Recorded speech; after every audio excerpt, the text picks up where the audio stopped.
नीलकूट गांव हमेशा से पहाड़ों, झरनों और घने जंगलों के बीच शांति का प्रतीक रहा था। हर साल यहाँ महाशिवरात्रि बड़े उत्साह और भक्ति के साथ मनाई जाती थी। गांव वाले पूरे दिन उपवास रखते, रात में शिवलिंग पर दीप जलाते और भजन करते। लेकिन इस बार गांव पर असुरी शक्ति का भय फैल गया था। रात में जंगल से अजीब आवाजें आती, झरनों का जल उग्र बहने लगता और पेड़ अपने आप डर के मारे हिलते। गांव का वीर और सच्चा भक्त रामदास हर दिन जंगल के बीच स्थित पुराने शिवलिंग के पास दीप जलाता और भजन करता। उसकी आंखों में आस्था और विश्वास की चमक थी। वो भगवान से कहता, भोलेनाथ, इस महाशिवरात्रि पर हमारे गांव और भक्तों की रक्षा करें। मैं केवल आपका भक्त हूँ। जैसे ही रात गहरी हुई और गांव के लोग शिवलिंग के पास भजन गाने लगे, घने बादल आसमान पर जमा हो गए। तेज हवाएं चलने लगीं, झरनों का जल उग्र बहने लगा और शिवलिंग से नीली और सुनहरी दिव्य आभा फैलने लगी। हवा और बारिश के बीच प्रकट हुए भगवान शिव। उनका रूप दिव्य, शक्तिशाली और उग्र था। जटाएं हवा में लहराती थीं, हाथ में त्रिशूल और डमरू था और आंखों में क्रोध और करुणा दोनों झलक रहे थे। चारों ओर नीली सफेद ऊर्जा का तेज फैल गया।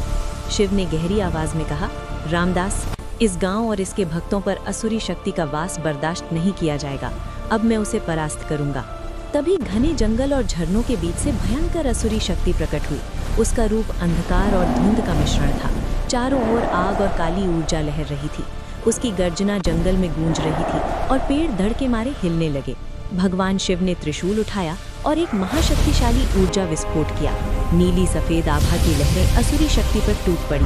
बिजली, तेज हवाएं और झरनों की उग्र धारा उसके अंधकार को चीर गई। असुरी शक्ति चीखती हुई भागी और धीरे धीरे धुंध में विलीन हो गई। झरने शांत हुए, जंगल में शांति लौट आई और गांव और जानवर सुरक्षित हो गए। रामदास और गांव वाले अपनी आंखों पर विश्वास नहीं कर पा रहे थे। भगवान शिव का क्रोध इतना शक्तिशाली था कि अंधकार और भय के सभी रूप नष्ट हो गए। गांव पर शांति, उजाला और सुरक्षा लौट आई। भगवान शिव मुस्कुराते हुए बोले, सच्चा भक्त कभी अकेला नहीं होता।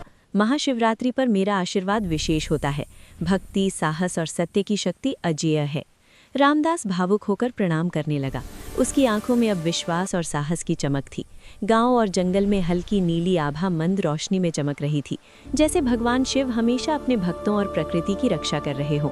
और इस तरह महाशिवरात्रि की रात भगवान शिव का दिव्य क्रोध असुरी शक्ति को नष्ट करने और भक्तों की रक्षा करने के लिए प्रकट हुआ। गांव और उसके लोग इस दिव्य अनुभव को कभी नहीं भूल पाए। ऐसी ही दिव्य और भक्तिपूर्ण कहानियों के लिए हमारे चैनल डिवाइन टर्बो टेल्स को लाइक, शेयर और सब्सक्राइब करना ना भूलें। धन्यवाद।